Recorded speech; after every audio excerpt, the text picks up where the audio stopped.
Muy buenas tardes para todos y para todas. Bienvenidos a esta nueva edición de Voces y Facetas, que en la edición que hoy tiene una invitada muy especial, Cindy Infante Saavedra. Ella está con nosotros desde un lugar maravilloso. Cindy, gracias a la virtualidad tenemos esta oportunidad de verte. Bienvenida, ¿cómo estás y dónde estás? Hola Angélica, Jimena y Juan, que está por ahí. Muchas gracias por la invitación. Estoy por acá en Manaus, Brasil.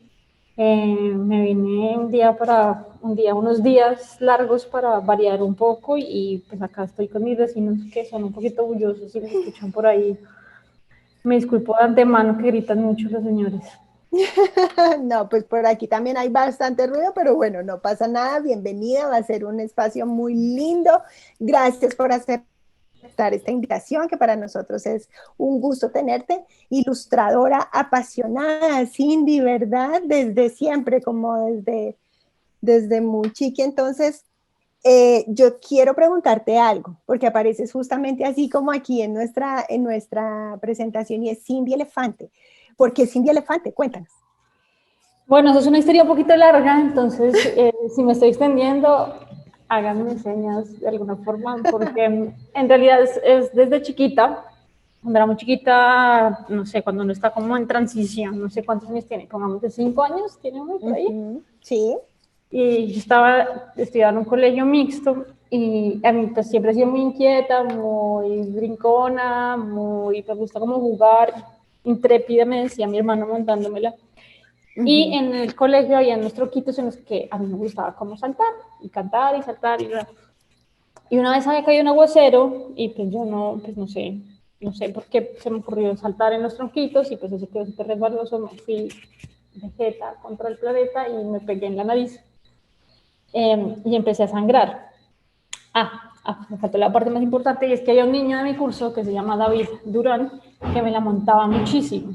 Como mi apellido es Infante, él me cantaba Cindy Infante es una elefante, Cindy Infante es una elefante, así con ese ritmito y se ponían los manitos aquí. Yo me acuerdo que no nos entendíamos muy bien. Él era como todo brusco, era como bien tosco él. Y cuando estaba saltando en los tronquitos y me caí, me pegué, me fracturé la nariz, fue como el primer golpe importante en mi nariz. Y ya yo me acuerdo que, pues nada, llamaron como la ambulancia, me llevan la enfermera fue como no, déjenla ahí quieta y me llevaron al baño porque estaba sangrando mucho. Y pues se acabó el recreo, todo el mundo en clase y este man se voló del salón y se paró en la puerta. Y yo ya estaba como encima de todas las vacinitas, como esperando que me cogieran. Y este man en la puerta, Cindy Infante es una elefante. Y yo lloraba y lloraba. Entonces, bueno, él marcó mi vida como con esa cancioncita que yo creo que a la larga es decir, no tiene nada, no era como que me dijera que era un trapero, ni que me ofendiera de ninguna forma. Simplemente no me gustaba que se burlara de mi apellido.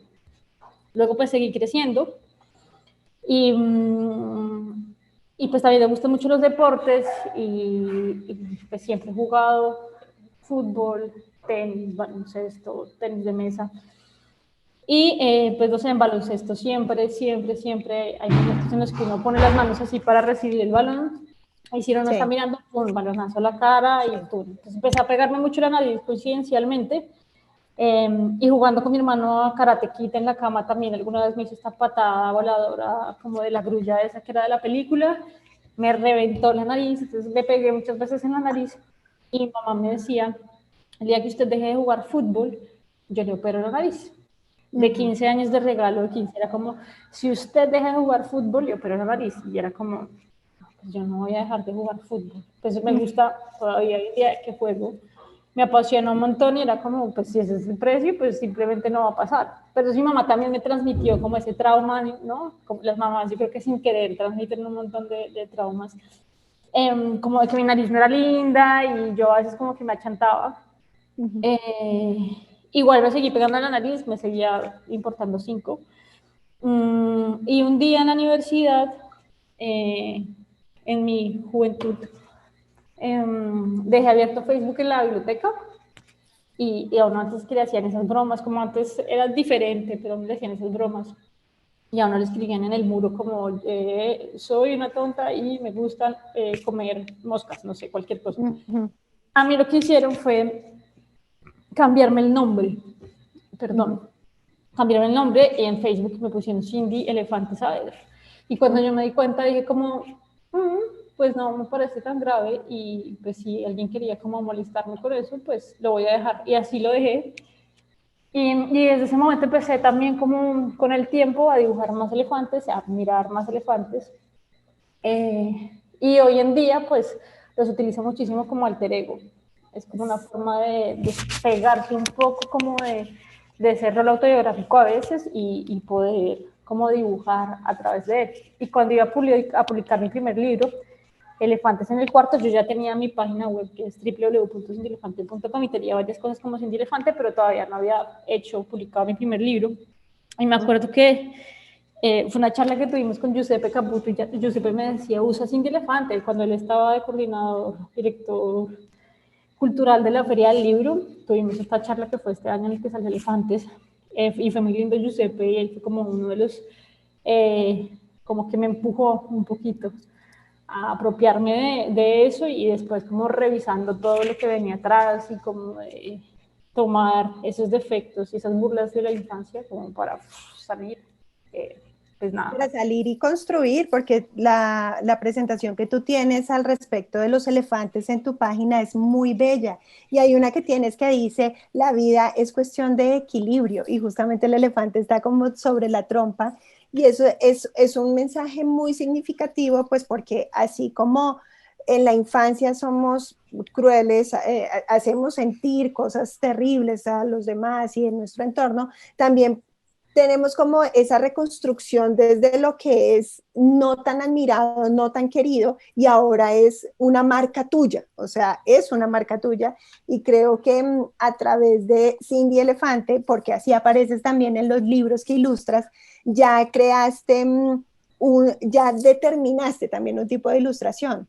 Esa ilustración tuya que es como jugando con los tonos de los fondos, con estas acuarelas, estas formas como de sombras monocromáticas en el fondo, pero también como resaltas esos colores tan lindos.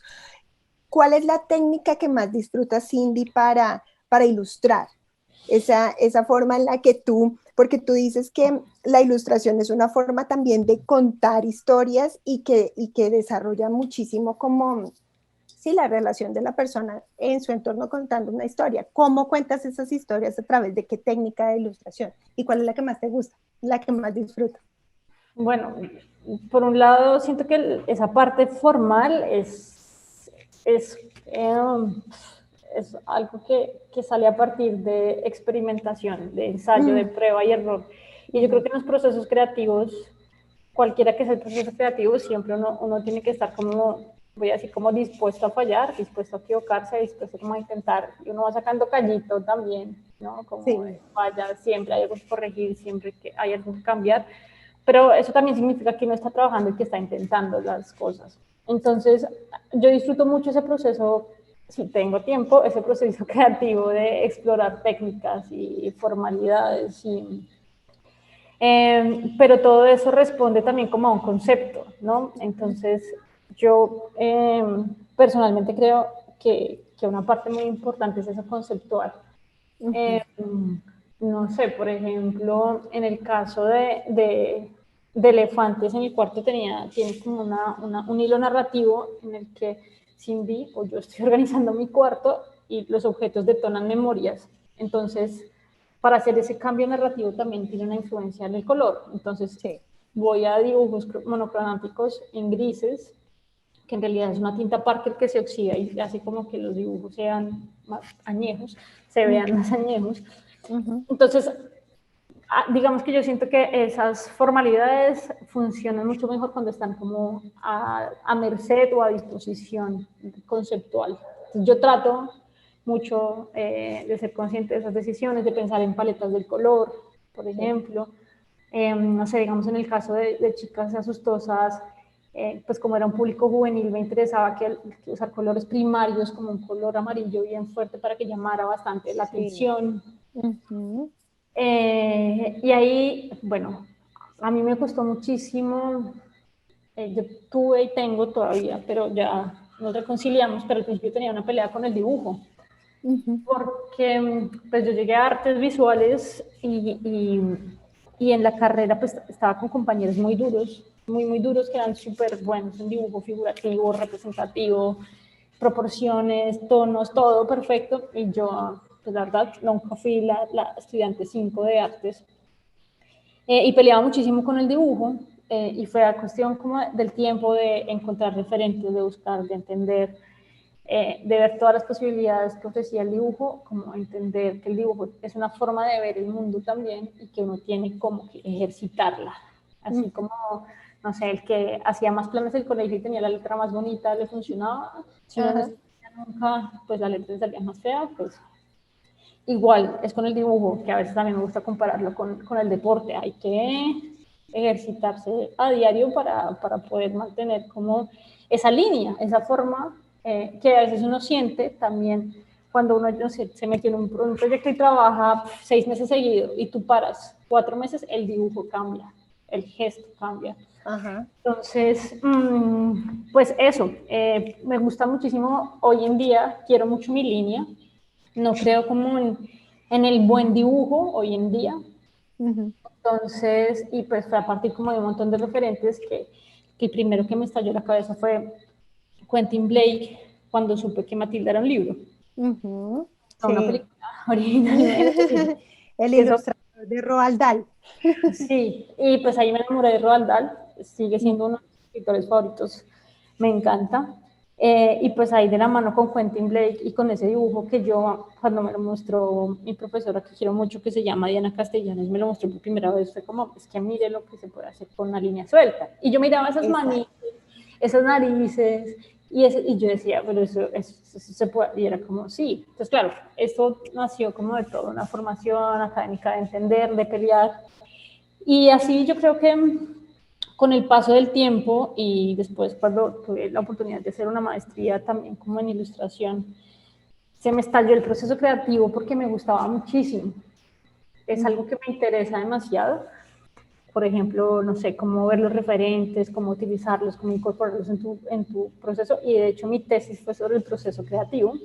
E hice una asociación o como un paralelo, o utilicé la metáfora de la cocina, como la cocina como parte del proceso creativo. Como, Un escoger los experimentar, un mezclar, Ajá. cocinar, uno va probando, está salado, le echo más agua, se le quemó el arroz porque lo puse en alto 40 minutos, bueno, todo, pero pues de eso se trata un poco. Entonces, Exactamente.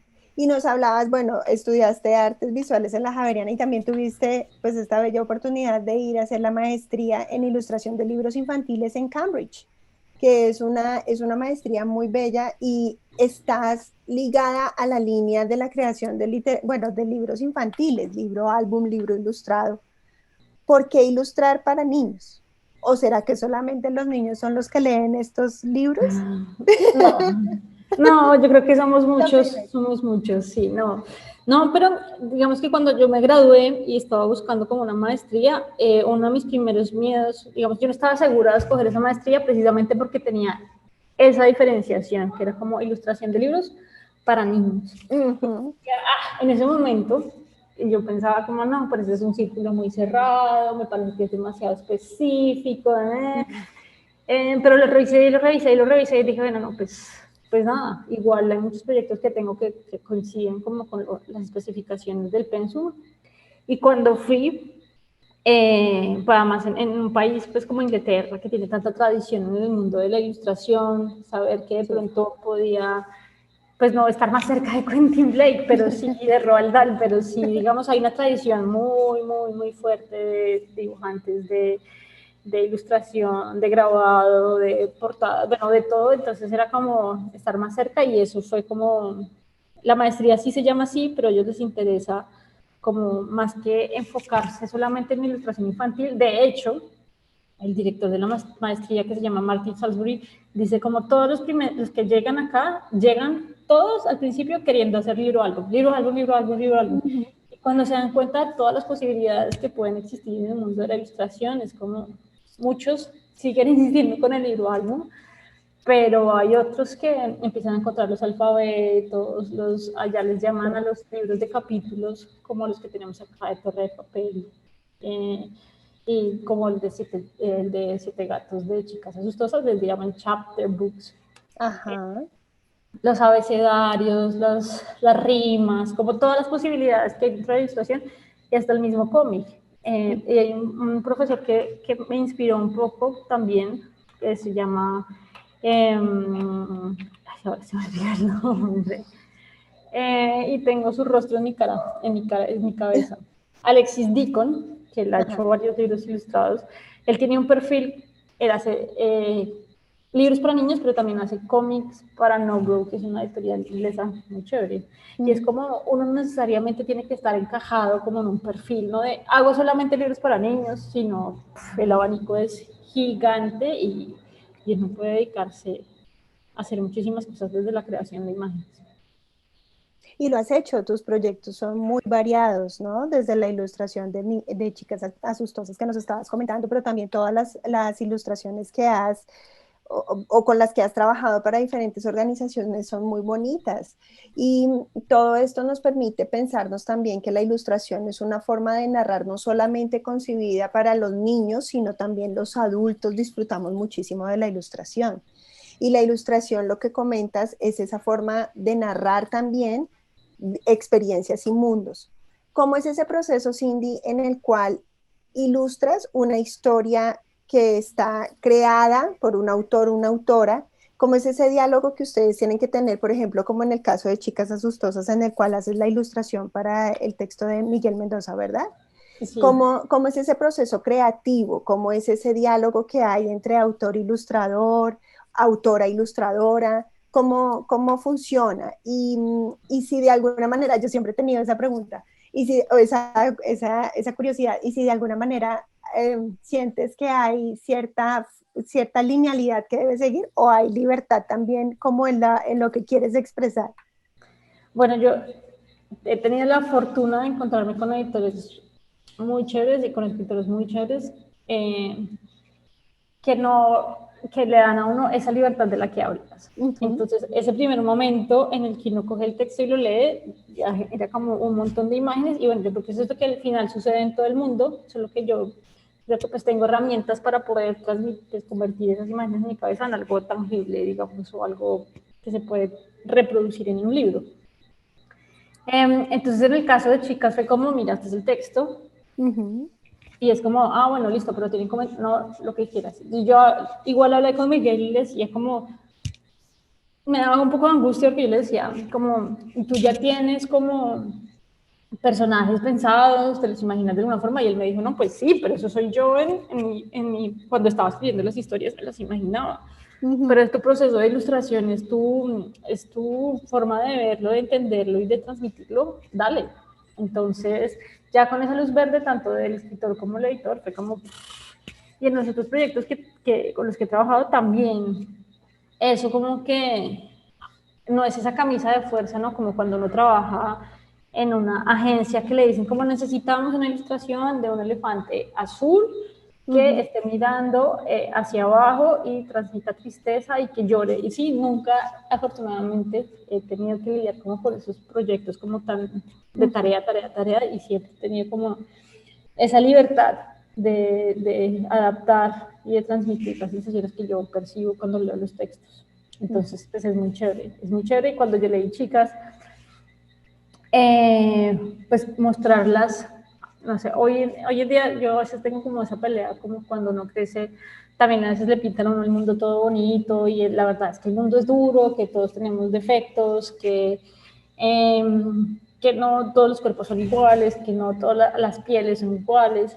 Entonces, esa diversidad en el caso de Chicas me pareció súper, súper importante. Me enganchó que no había un tercero, ¿no? Como un príncipe azul que iba y salvaba a las niñas. Sí, Y como todo eso que está ahí detrás, pues para mí fue importante. Entonces, claro que pues, sí. los procesos. Y además de la creación de los proyectos editoriales que tienen, que evolucionan las ideas y demás, también te gusta compartir mucho con las demás personas que están inquietas por la ilustración, ¿no? Haces talleres, haces charlas, has estado como en varias dinámicas también de compartir la ilustración para aquellos que de manera amateur o también profesional disfrutan del arte de ilustrar. Em, si uno se acerca a la ilustración, lo que tú dices, a veces uno pelea con todo, no, esto está terrible, no me quedó bien, Dios santo, pero es que también uno tiene como una idea fija de un ilustrador o una ilustradora que le gusta mucho, ¿verdad? Y a veces uno quisiera como tener esa línea que tú comentas para poder ilustrar. ¿Cuál es ese ilustrador o ilustradora, sea de literatura infantil o sea de ya lo que decías, chapter books, o de manera general cualquiera, que te ha inspirado de algún sentido o que admiras muchísimo y que te gusta mucho esa ilustración, que encuentras en esa ilustración como, wow, esto es muy bello y me gusta y lo admiro? Pues por un lado, el primerísimo fue Quentin Blake, como te decía, pero entonces también después de como de hacer el ejercicio de revisar y escucharlo hablar, porque esa pregunta de cuáles son tus referentes a uno como que te queda sonando, ¿no? Y uno piensa que él se inventó esa forma de ver el mundo, que eso es solamente única, y cuando uno ve que hay una suerte de escuela o un montón de otras personas ahí detrás y se da cuenta de que se vuelve casi como un movimiento o de personas que han inspirado a otros y otros y todos nos hemos inspirado, todos robamos de otros, pues la lista es larga. Entre estos está un ilustrador. Hay una línea francesa que a mí me gusta muchísimo que trabaja con esa línea suelta. Y digamos que hay detrás de Quentin Blake está también André François, que hacía muchos libros para niños también. Hay uno que me gusta mucho, que lo publicaban en Colombia, en la librería francesa es que se llama, pues, esta librería que queda como en la 92 y 94, entre 11 y 15, Ajá, sí. y ellos traían libros importados y Claro. traían muchos libros de Sempé, de Jean-Jacques Sempé, que se parece un Ajá. poquito como aquí, ¿no? En ese humor gráfico que tienen, que es como súper sutil. Me gusta mucho que trabajan con plumas, entonces la variación de la línea no es siempre la misma, ¿no? Como el mismo grosor, sino que la plumilla permite esa gestualidad, entonces si uno decide como hacer que una imagen sea más importante, entonces hacer la línea más gruesa o más delgada. Esa escuela me llama muchísimo la atención, y ahí detrás, como te decía, entonces vienen otros como Saul Steinberg, que él era creo que húngaro y se radicó en Estados Unidos y empezó a trabajar para revistas. El trabajo de él, que yo lo sentí mucho ahorita en esta última película de Pixar de Soul, donde las almitas tenían como estas figuritas. Yo Sí. pensaba todo el tiempo como en esos referentes, porque eran como esa línea expresiva, chueca, torcida. Eh, y pues hoy en día sigue existiendo como esa tradición de la línea con Serge Bloch, que también es francés, que estuvo en la Feria del Libro en el año de Francia, que me encantó, y su trabajo parecen matachitos, entre comillas, yo digo eso con mucho cariño, mamarrachos, pero el man tiene una cosa en su pincel como muy gestual que me parece que esa es la esencia del trabajo de él. Entonces, pues son muchos, y yo creo que todos los días, pues no todos los días, pero sí uno va como haciéndole updates como a sus referentes. Entonces hoy en día miro mucho el trabajo hay un par de mujeres que me gustan mucho, entre ellas hay una que se llama Noemí Marcilly, que es una belga que conocí hace 2 años, que trabaja mucho con lápices de colores. Sus dibujos parecen muy infantiles, pero aborda temas como el fetiche. Tiene un libro que se llama Fetiche, que aborda como eso, como el fetichismo. Entonces hay escenas de sexo sangrientas que no son para niños, pero claro, como tiene ese estilo de dibujo, me parece que es como como un encuentro ahí maravilloso. Súper interesante. Mira que hay una pregunta justamente de lo que estamos hablando, la línea, la composición, el uso del recurso, si es tinta, si es grafito. Y Natalia González pregunta que en este trabajo de la composición de la ilustración, ¿tú prefieres el uso de elementos más digitales o más orgánicos y analógicos? No, como tú decías ahorita bien, a mí me gusta mucho de alguna forma mirar si puedo inspirar o motivar o invitar a las personas a dibujar. Pero uno de mis requisitos, al menos en ilustración, una ilustración básica, es que todos los procesos sean análogos. Entonces, esos, digamos que yo tengo ahí muy ñoñamente como dentro de, como ya, como que he pensado y he construido mucho el proceso creativo que viene sigue. Y ese proceso está dado por mini bocetos o mamarrachos, que les llamo, o boceticos, que es como la idea chiquita donde nace. Ven, te muestro por aquí. Y después de esos mini bocetos, sí van unos bocetos a tamaño real, y después, y todo eso es análogo. Si hay algún proceso que implique finalización, pues, mejor dicho, si hay finalización, pues eso viene después y es que a veces como por cuestiones de tiempo que uno decide hacer, no sé, por ejemplo, si yo trabajo para un periódico, pues ahí te piden en el periódico publicar más rápido, entonces a veces lo digital te da como esa facilidad.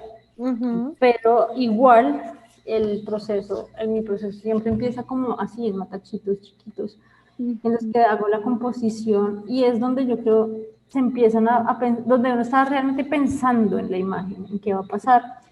Era una ilustración para el Malpensante, para esta edición. Y esto finalmente es para uno es el que piensa como diferentes composiciones. Yo aquí les propuse como 8 ideas, pero de esas 8 ideas, de esas 8 propuestas, ya hice después unas ya un poquito más grande, a escala, de las que podían ser. Entonces, ahora hacemos esta. Este es el matacho, ahí se alcanza a ver un poquito. Sí. De la primera, y aquí ya con muchísimos más detalles, más definida, se alcanza a ver, ahí están como los dos personajes, que era un cuento de Ricardo Silva Romero, que se llama Contragolpe, que es buenísimo. Entonces, pues así, ya después de tener como unos bocetos más grandes, más definidos, pues igual viene un boceto ya a tamaño real. Todo, mira que todo es análogo. Esto está en lápiz. Y ya después vienen procesos de experimentación. Sí. Entonces hice collage, bueno, aguadas, de todo un poco.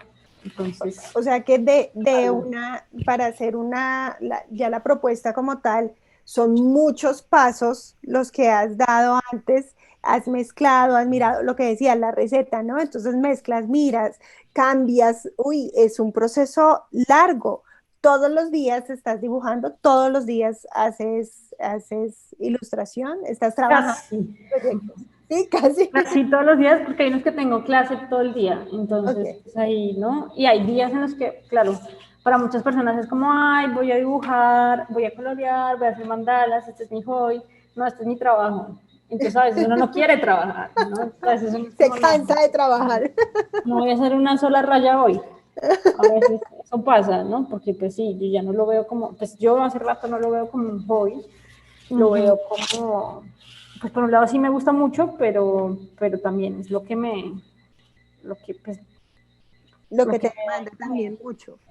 Y me demanda bastante tiempo, sí. No en todos los proyectos, por eso te decía, si hay tiempo, hago todo ese proceso. Si no hay tiempo y es digital y puedo decir cómo se puede hacer digital, y si tengo un mes para hacer un libro, pues miro cómo puedo saltarme tiempos. Y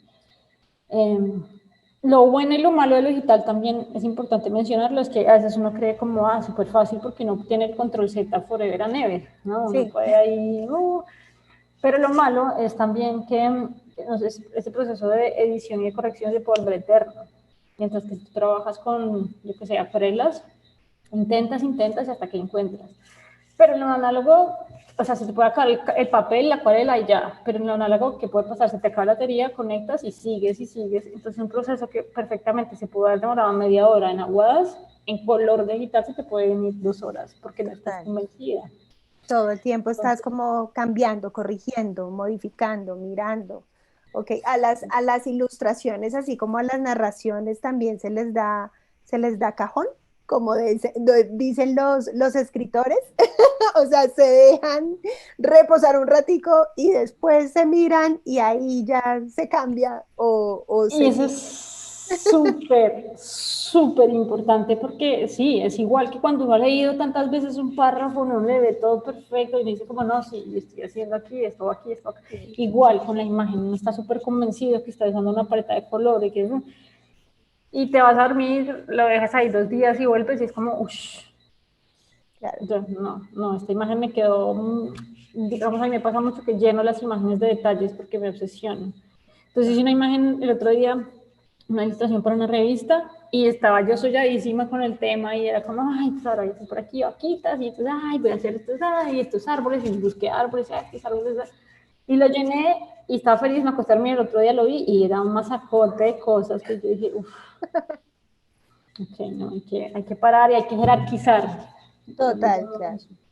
Hay que darle importancia, me imagino, bueno, los planos, las dimensiones, todo lo que constituye la narrativa de la imagen, porque justamente José también compañero de la maestría, José García, nos dice que ser un ilustrador es como un escritor, pero que en lugar de las palabras, pues el ilustrador lo que utiliza son imágenes y que la finalidad pues igual es la misma, es contar una historia.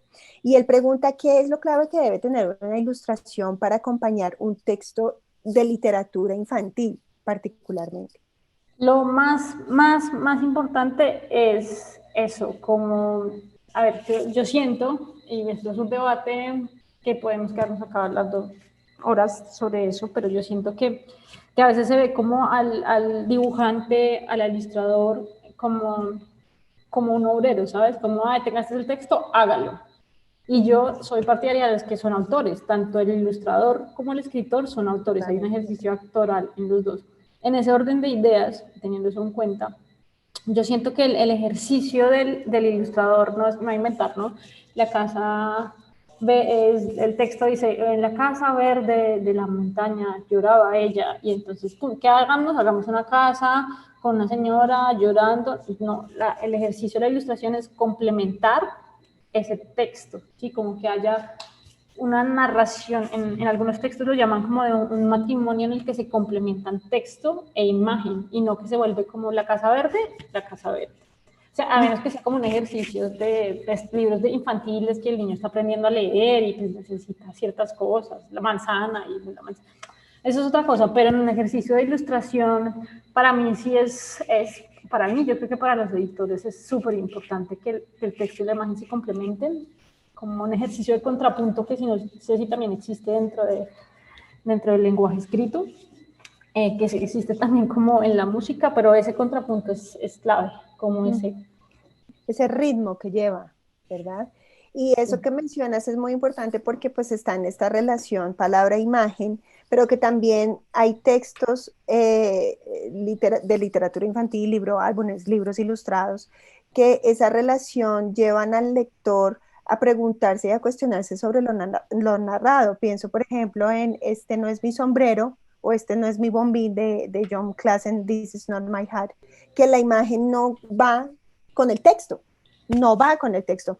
El pez está contando una cosa y está pasando otra, esa disyuntiva entre la imagen y la narración.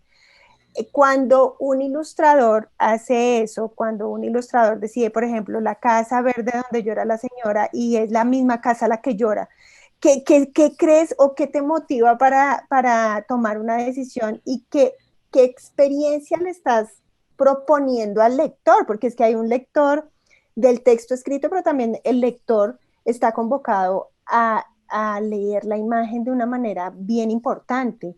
Entonces lo que dices es importantísimo. El ilustrador también es un creador, pero que lleva al ilustrador, un narrador, perdón, el ilustrador, ¿qué decisiones toma para hacer esa narrativa a través de la ilustración? Hay algo muy importante y es que, y a veces lo hablo mucho con mis estudiantes, alguna vez tuvimos una entrega que era muy difícil y yo no lo había pensado y era como, la entrega era como ilustrar refranes, ¿no? Uh -huh, uh Que -huh. es, o sea, hoy lo pienso y digo como, les di muy duro, como, de qué forma tú ilustras un refrán, o sea, es como un reto de que hay que darle muchas vueltas.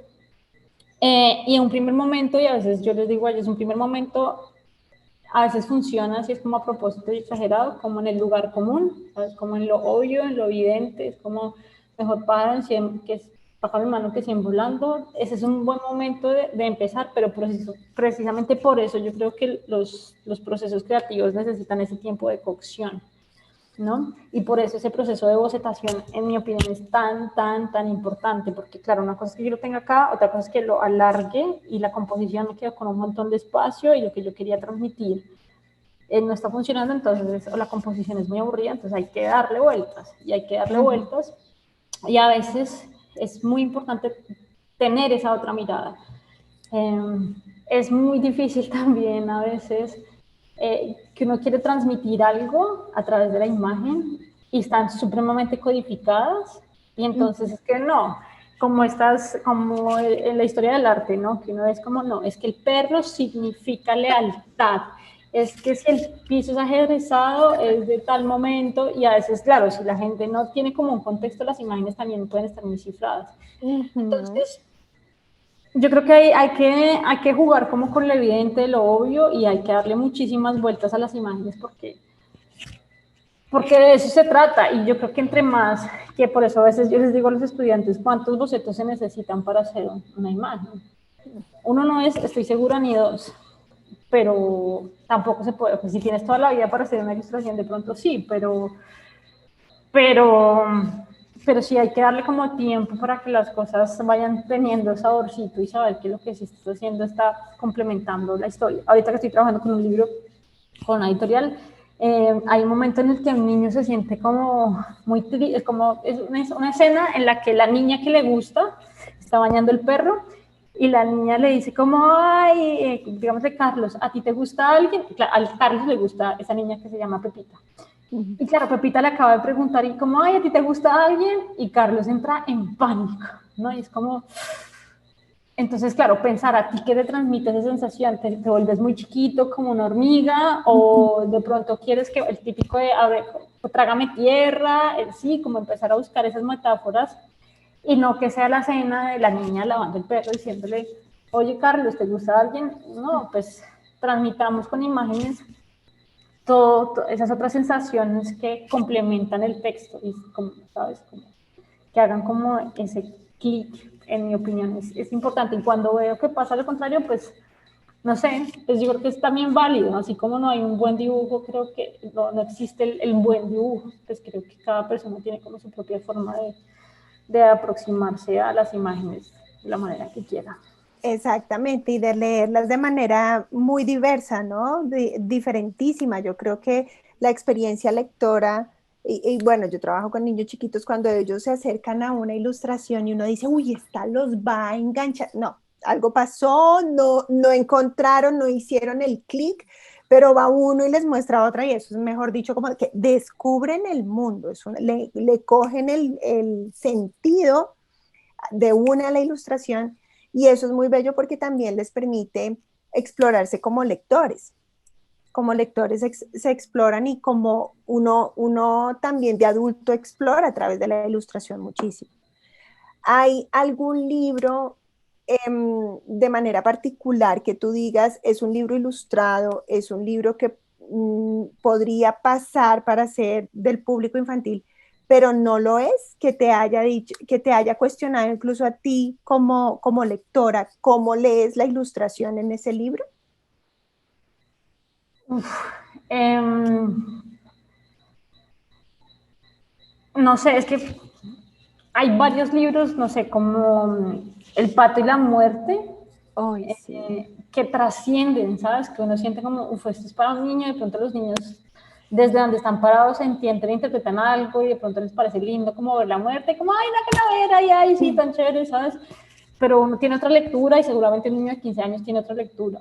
Y yo creo que los libros, pues por eso es maravilloso pensarlos sin edad, y es como, o el libro triste ilustrado por Clay, escrito por Rosen, por Michael Rosen, que es como, ¡ay! ¿Sabes? Sí.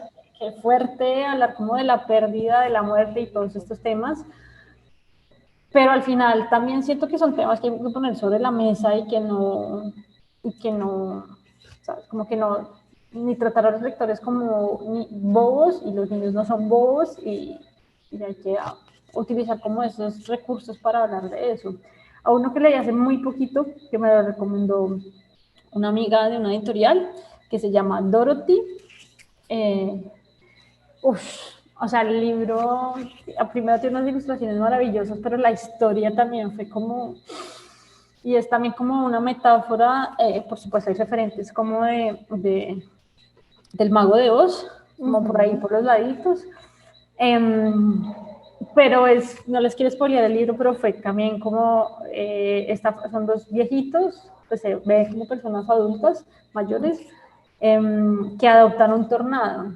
Y el tornado empieza a destrozarlos, a destrozar la casa, pero lo ven como si fuera, digamos, un perro, ¿no? Como una mascota. Y termina con una vuelta ahí a la historia que termina como con el corazón partido. Wow. Pero es como, pues, qué chévere que los libros también te conecten de esa forma y te hagan mover las fibras. Peor sería un libro que no, que todo sea perfecto y que no. Sí, bueno, no, yo creo que finalmente los libros, tanto por las imágenes como por las historias, lo que buscan es eso, es como conectar con los lectores, tender puentes. Uno de los varios objetivos es como poner temas sobre la mesa para hablar, lo que sé, desde la muerte con los niños hasta, no sé, de abuso o de micromachismos con públicos más grandes, no sé, por decir cualquier cosa. Entonces, Totalmente, sí, los temas difíciles, ¿no? Los temas difíciles que bien lo mencionas, pues son para unos públicos, por así decirlo, siempre están como generalizados o particularmente situados en una edad, pero que lo que tú dices, la experiencia lectora es amplia y no solamente está cifrada en una edad, sino en como esa formación lectora que tenemos, ¿no? Y lector no solamente de la narrativa, sino de la imagen. Eso me parece importante en lo que mencionas y que de hecho, Elizabeth Cuervo dice que ella siente que en Chicas Asustosas es un poco así, como estas dinámicas de la ilustración que mueven, que tocan fibras. ¿Cómo lo manejaste desde la ilustración, esos temas difíciles? eh, hay, no sé, mejor dicho, yo creo, por un lado, que pues está, el texto tiene un valor súper importante, que la imagen complementa, pero también Ajá. puede no tratar a los lectores como vos, ¿sabes? Como darles todo masticado y poner todo lo evidente allí, sino a mí Sí, me gusta muchísimo dejar detalles en las ilustraciones que sí. aportan a la narrativa. Entonces, yo qué sé, hay una página, me acuerdo mucho cuando Matilda está como por allá en las escaleras buscando un libro, hay un montón de detalles chiquitos que aportan a esa narrativa. Entonces hay unos libros en el suelo, hay una serie de libros que están en el estante y ahí tienen nombres, entonces uno también puede empezar como a construir ya con todos esos elementos, a darle como una personalidad o como a construir un mundo en donde está sucediendo esa historia, que al final uno es como ese tercer agente, digamos, que detona como todo ese universo. Entonces, sí, no darle todo al lector como desmenuzado y como súper claro, y sí me parece que tiene que haber un ejercicio activo tanto de la historia como de la imagen que complementa al lector por su cuenta. Y yo creo que pues eso es súper importante eh, con las escenas fuertes, digamos, de chicas. No sé, hay cosas muy sutiles, pero estás como a veces un gesto de una mano, un abrazo, una mirada hacia abajo al piso, con una boca que puede ser una rayita chiquita, ya sabes, eso está transmitiendo ahí, y no tengo que ponerle una camiseta con una carita triste, ¿no? Como creo que a través de las metáforas, en el caso de, por ejemplo, de esa de chicas, de la primera, que se me olvidó, Elizabeth, creo em, que es una chica que tiene como un problema de salud, y entonces esta metáfora en la que ella está enredada como en esa bolsa de sangre, porque, pero nunca es explícito exactamente qué le hacen, pero, ¿sabes? Es eso, a través como de las metáforas, transmitir esas sensaciones, que a veces no necesitan palabras, sino solamente con ver la imagen uno está logrando, o es mi idea, logro transmitir como esas sensaciones. Y lo bello de lo que comentas es como esa relectura también que uno puede hacer, o no solamente relectura, sino múltiples lecturas, porque lo más bello es eso que comentas, cuando uno vuelve y lee, ¡oh! Mira ese detalle que se me había pasado, y es como encontrarse con esas claves del misterio que hacen que la lectura sea una novedad cada vez que te encuentras con un texto, ¿no? Y Carito Jiménez justamente comenta que ella está de acuerdo con lo que hablabas. Ella trabaja con el autor inglés Terry Derry para enlazar a los jóvenes en las historias y que a ellos les gusta muchísimo. El cómic, que es otra de las narrativas que tú también pues tienes como amplio todo tu portafolio. Si hablamos del cómic, bueno, el cómic es un mundo muy amplio en las narrativas. Ya que tú dices, bueno, la ilustración, esta ilustración va en disyuntiva o va en relación literal con la narrativa, el cómic también llega a crear esos múltiples lenguajes, por así decirlo, ¿verdad? Dentro de la burbujita lo que va, o los diálogos, o el cómic silente. ¿Cómo es explorar el cómic? ¿Qué posibilidades te da el cómic? Y y si el cómic también es como, bueno, se puede dominar fácilmente, porque yo creo que este género amplio, diverso, es un poco como fuera de control, lo creería yo, como que se le sale alguna vez a uno de las manos. ¿Cómo es el cómic para ti? En, bueno, yo llegué sin querer queriendo al cómic porque la idea que yo tenía de cómic cuando estaba en la universidad era solamente cómic de superhéroes. Ajá, sí. Porque yo pues no sabía nada, nunca tuve mucho interés tampoco, y lo que a mí me gustaba era como Olaf, Ah, Mafalda. Me divino. encantaba Kino en las lecturas dominicales, pero no había como, ¿sabes? No tuve como una formación más allá de eso, y yo sabía que existía otro mundo que también se llamaba cómic, que existían otras historias. Entonces, cuando hice mi proyecto de grado de la universidad, yo hice un cómic, pero no le quise dar nunca ese nombre de cómic, porque yo era como, no, pues esto no es de superhéroes, esto no es un Spider-Man, no es Batman, no me interesa esa estética que tienen esos cómics de superhéroes, como de claro oscuro, contrastes full ahí, que es como a veces, en mi opinión, o yo las percibo, que son muy densas esas páginas, están muy llenas de texto, de acciones, y mi estilo es de otra forma. Entonces, fue cuestión de nuevo, gracias a otra profesora, referentes. Entonces, lo primero que me dio fue Persepolis, de Marjan Satrapi, y fue como, esto se puede hacer, esto también es cómic. Entonces fue como, ahí de nuevo, pum, estallido de cabeza y empezó a darme más cómics, La Perdida, cómics hechos por mujeres. En ese caso fue importante porque el cómic que yo hice, que habla un poquito de identidad y orientación sexual, hay un cómic que se llama Dykes to Watch Out, que la traducción española es Unos bollos de cuidado, que era un grupo de mujeres que luchaba por los derechos LGTBI en Estados Unidos. No me acuerdo si era en Washington o en Nueva York. Y yo era como, ¡oh! Esto ya se hizo, esto ya existe. Entonces, claro, todo eso como nutrió un poco, conocer el trabajo de Power Paola, Claro. fue súper importante, además porque esa relación que ella tiene con el dibujo también me encanta, porque es muy de ella de alguna forma, y lo construye, y es una maestra para hacer todos esos patrones.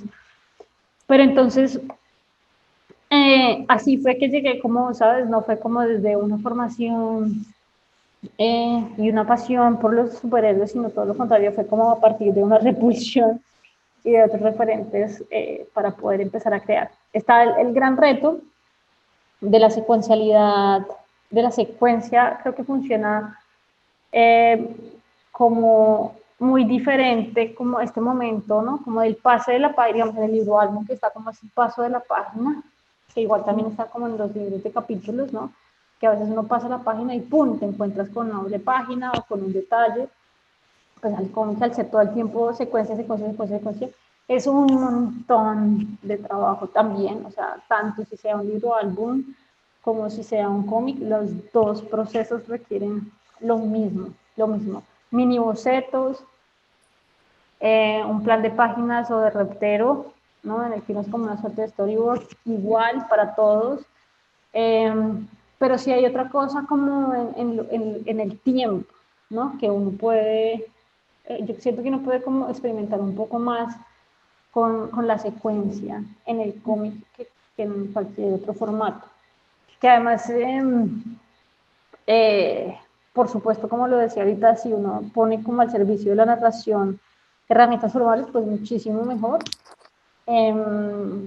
Pero, pero hay cosas que yo he visto y que yo veo que yo digo, uf, qué cosa tan linda. Entonces, la chica que la que te hablaba ahorita de Noemí Marcilí, esa mujer de verdad también fue como que es brillante porque jugaba muchísimo, y ahorita que tú hablabas como de la negación del texto, como ese narrador, entonces, digamos, hay una escena en la que hay como un venado, pero el lector ve a través de los ojos del venado, y después ve el lector a través de los ojos del niño, y después el lector ve a través del espectador, en el que se ve el niño y el venado.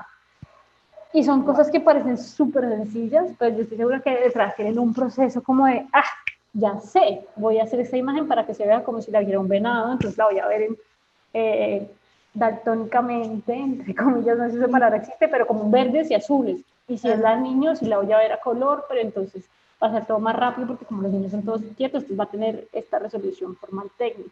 Y si es el lector, entonces sí va a estar todo estático y muchísimo todo más controlado. Y son cosas que uno después dice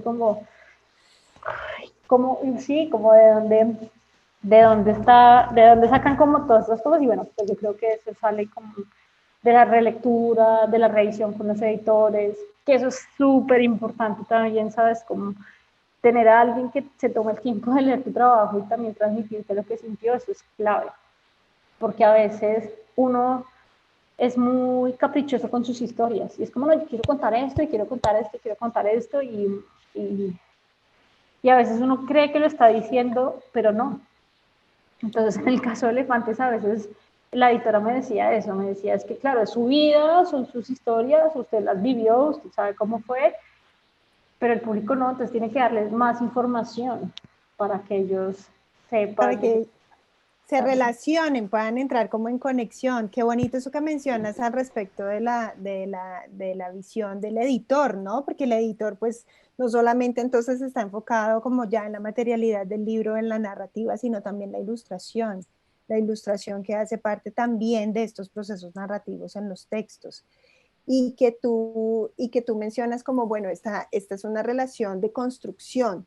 ¿Has sentido que los editores te han dicho, o las editoras te han dicho y te han guiado también en el proceso? Los editores tenemos que conocer de ilustración, ¿sí? sí, ¿Tú qué crees? 100%, sí, Sí, no, 100%, porque nos tocó en la tarea ahora. sí, por favor, y sobre todo como yo creo que, bueno, al menos yo desde mi orilla creativa, yo estoy como muy pendiente de ciertos concursos de ilustración que me gustan un montón y trato de ver ciertos autores y cómo ver qué se está produciendo. Entonces, no sé, por ejemplo, últimamente siento que hay muchos libros que tienen esta estética como de serigrafía, que funcionan como superposición de capas, y estamos viendo mucho como el grabado en madera, al grabado en linóleo, y se está como volviendo. Siento que hay como toda una ola de colores planos que se superponen, de muchos libros que se están haciendo en offset y que tratan de imitar esa serigrafía, y uno empieza como a percibir las cosas a través del tiempo. Y eso es importante, creo yo, ¿no? Y eso también nutre y ver posibilidades. No sé, yo creo que algún día me copiaré de Noemí Marcilly y haré una escena que tenga como esas vistas diferentes. ¿Sí me entiendes? Como es súper importante estar como consumiendo tanto desde la lectura como desde la gráfica, como todos estos referentes para nutrir el proceso creativo, que una de mis conclusiones del proceso creativo de la maestría es que las influencias tienen que ser eclécticas y de todo un poco. A veces una animación te puede inspirar, un libro, una canción, una situación particular en el mundo. La Buena Cualquier, Vista Social Club también. bueno, la música inspira un montón, sí, por Ah, eso. qué bellas Entonces, estas ilustraciones que hiciste de la Buenavista. Muy bellas también, ¿no? Como los personajes en escena, los colores. el fondo, qué lindo. Y lo que mencionas justamente de la situación actual, porque tú también has hecho mucha ilustración que tiene, bueno, estos referentes de derechos humanos, la equidad, la diversidad de género y que están relacionados con organizaciones también como Sentido de Justicia y Colombia Diversa. Todo esto, ¿cómo lo experimentas primero para después ponerlo en concreto? ¿Lees, haces como lo que nos estabas contando, investigas y demás? Em, fue un encuentro muy bonito porque el primer cómic que yo hice fue como la aprobación del matrimonio igualitario en Colombia en el 2016. Sí, fue el primer cómic que me encargaron y no, pues no fue coincidencia y después de eso lo sentí como que una causa muy propia y me he apropiado ahí de paso de un montón de otras causas como tú muy bien lo mencionabas. Y en todo ese proceso, digamos, de crear ese cómic, de crear un cómic de víctimas del conflicto, de crear cómics sobre expresión de género, sobre, bueno, de todo lo que ya hablaste, o sea, el proceso de ilustrar no es simplemente como crear una imagen, sino necesariamente tiene un primer proceso en el que implica leer o investigar, porque pues si yo no me puedo sentar a hacer un cómic de expresión de género si no sé qué significa expresión de género. Entonces sí o sí hay como todo un proceso de investigación, de lectura y de entender que yo tuve la fortuna de que fuera acompañado por esas organizaciones, sobre todo en el caso de Sentido, que me encontré sobre todo como con dos amigas casi socias, diría yo, que son María Mercedes y Lina, que son las dos caras que están detrás de Sentido. Y ha sido como un proceso de crecimiento, tanto desde lo personal, hasta lo formal y lo conceptual, que lo que me hacen es dar más herramientas para sentar posiciones, ¿sabes? Como para decir, yo qué sé, no, eso es un micromachismo, eso está mal, como reflexionemos y buscar estrategias para que no sean peleas a las patadas, ¿me entiendes? Como, Sí. ay, ves que usted es un machista, estúpido, es que si nunca van a aprender, sino buscar otras herramientas Sí. o de pronto a través de cómics que tienen como otras aproximaciones para hablar de eso. Entonces he ido como sumando eh, causas a mi trabajo. Entonces si hay música, que pues, de Buenavista me gusta muchísimo y fui a un concierto, tuve la fortuna de ir a un concierto de ese Adiós Tour. Entonces fue como, eso a mí Uf, me llena mucho total. de alegría, entonces me dan ganas como de crear. Cuando llegué y se aprobó el matrimonio igualitario, llegué como un poco despistada, pero en retrospectiva lo veo y fue como, qué bien. Además, creo que la conclusión de ese cómic es como la pelea no es legal, porque derechos, entre comillas, los teníamos en el Sí. papel, la pelea social. Eso. Entonces, si es social, entonces yo desde mi orilla, ¿qué puedo hacer como para aportarle como a esa discusión y ponerla sobre la mesa? E igual, digamos, fútbol, como ya te dije, pues yo practico fútbol y siento que el fútbol se volvió de alguna forma un vehículo para hablar también de los derechos de la mujer, de expresión de género, ¿no? De equidad de género. Entonces, ahora quiero mucho más el fútbol de lo que lo quería antes por todas las luchas que hay ahí en la periferia de eso, de esa acción. Entonces, con De Justicia, hace 2 años que fue para el Día de la Mujer, fue justo el boom de los casos de acoso en el fútbol Sí. femenino y pues varias amigas están como metidas en ese mundo y fue como, y me contaban las historias y era como, pues, no puede ser, ¿cómo así? Ese Didier, lo odio, no sé qué, bueno, como todo eso, entonces muchas veces esas peleas o esas posiciones están mediadas desde la experiencia personal o de reflexiones personales a las que he llegado a partir de informarme por X o Y razón. Y es imposible, no sé, por ejemplo, ser indiferente a la situación actual del país. Totalmente de acuerdo. Eso es como, o incluso el paro del 2019. Total. Un día estaba como mamá leyendo noticias y como fue pucha, no, yo tengo que hacer algo porque no puedo con esto y a veces cuando yo digo que uno también dibuja para entender el mundo es porque yo afortunadamente tengo herramientas para poder plasmar imágenes. Era como, no, yo quiero hablar de esto que me tiene inconforme y lo pongo en redes y si funciona bien, entonces para esa campaña funcionó pues bien, se movió Y yo sé que compartir un post en redes no va a hacer que Duque renuncie y que nos pongan a un buen presidente y se acabe la corrupción, pero de algo yo creo que sirve para contagiar, para invitar al paro, para a tomar alguna acción. Entonces, Totalmente de acuerdo, para movilizarnos, ¿no? Que también nos movilizamos no solamente a través de las palabras escritas, sino de este lenguaje narrativo que es la ilustración. Pues Cindy, nos escriben en redes que están muy felices con esto que estamos hablando, muy interesante nuestra charla también, pues fue un gusto tenerte, la verdad. Ha sido un enorme placer compartir contigo este espacio, tus conocimientos, tu experiencia, pero sobre todo tu pasión, esa pasión que irradias por la ilustración, esa pasión que se ve en lo que haces, esa pasión que se transmite a través de los colores que utilizas, pero también a través de las historias que cuentas, porque cuentas historias a través de la ilustración. Todas tus historias, todas las participaciones que has tenido en los proyectos literarios y lo que has hecho también en revistas, a través de Malpensante, de Bacánica, de todos tus proyectos con las organizaciones, nos cuentan cómo la ilustración no es solamente como ese ámbito infantil que a veces la vemos, sino como también nos permea en discursos de comprensión, reflexión y de participación también social, como lo mencionas ahorita, justo a lo último. Entonces, para mí ha sido un gusto completo compartir este espacio contigo y gracias que nos hayas atendido desde Manaus, ese hermoso lugar donde se escucha todo lo que hay alrededor tuyo, qué bello.